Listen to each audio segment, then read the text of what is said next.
dimapolo amby roanjato eo ny mpiasa ato amin'ity direction financière ity zay mitsinjara amina service anankitelo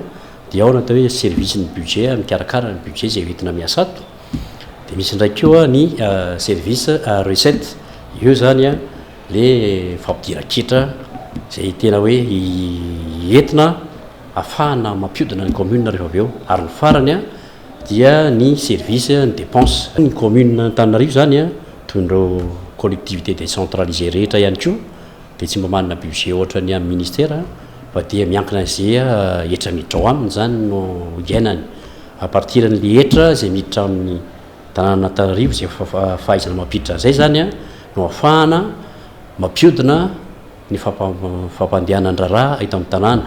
afahana ihany koa manao an'ireny fotodrafitrasa isan-karazan'ireny ary indrindraindrindra afahana mandoa ny karama mampiasa indrindraindrindra betsaka raha ny tena marina ny zava-bita ato amin'ity direction financière ity fa tsy azosika tsapahitanina satria arak'le vola miditra zany a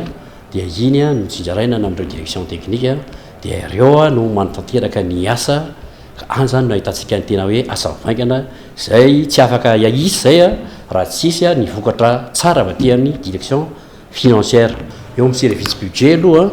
tato amin'ity direction tato amin'ny tanàna Antananarivo rery angambany sako mety milaza an'izany a tato amin'ity tanàna Antananarivo ity a zay ombany fiadidiny madame le maire indrindra no nanomboka nisy zany atao hoe nampiasa zany atao hoe budget programme nanomboka tamin'ny taona 20 sy roa arivo hatramin'ny tantanan'ny madame le maire ka hatramin'izao zany a dia mbola tsisy ka hoe tsy voaloha fa voaloha foana zany a ny dépense obligatoire ary misy ihany koa reo mpandrarà zay miara-miasa amin'ny commune mitady asa ato a zay niara-niasa tamin'ny nandritrin'ny taona ny saly zany dia mbola tsisy a tsy ka hoe tsy voaloha tato amin'ity direction financière ity a hatramin'ny diran'ny madame le maire dia directeur telo no mitantana an'izy ity voniditra kelikely madama zany a dia nisy intérim mana directeur anankiray a vehivavy a enimbolana angamba nisy teo a dia madame Yantra zay efa mety efa fantatsika izy ny DMR amin'izao taorian'izay a dia niditra amin'izay a ny Andriamasinoro Nirina zay candidat antsika amin'izao dia izy no DF teto foana fa nanomboka nandray any mana secrétaire général azy a dia izaho moa no nanolo toerana azy a dia nanohy ny asa tsara zay nataony ka ny tiako marinina amin'izay zany a dia anisany angady lehibe a